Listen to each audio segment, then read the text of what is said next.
Guys, mayong hapon ug mayong udto sa tugtanan. So guys, naarami karon sa gym sa Emily Homes Subdivision. Karon hapon na sila di ay ang mag-elect og new officer sa homeowners guys. Dara diri karon sa sa Emily Homes para mag boto sa election.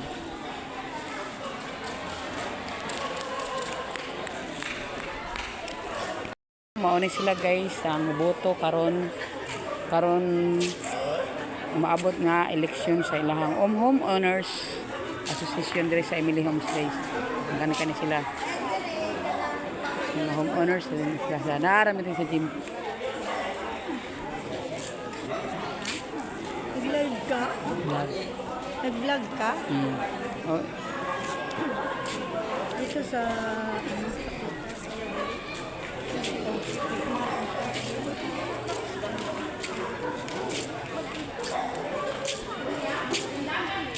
So guys, kani sila sa phase 2 ni phase 2 ang phase 1 na mga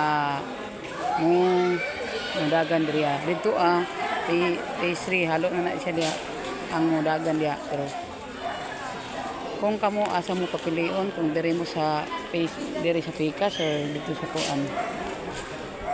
Dito sa Picas diri sa Picas.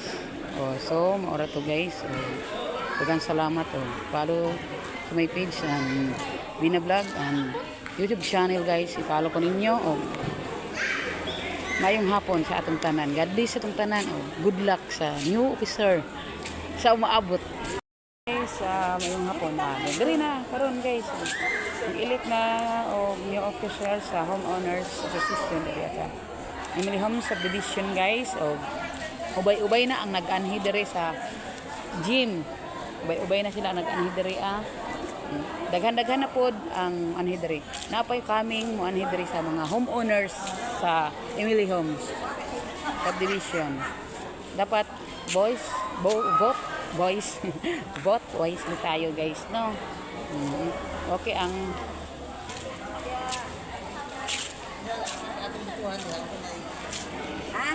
ano sila sa Timalo. Walang to guys, daghan salamat ayong hapon sa atong tanan guys. Please follow and share and comments down below. Follow to my YouTube channel Binablog Igos at sa to my page Binablog Igos and TikTok account TikTok page Green Love 34.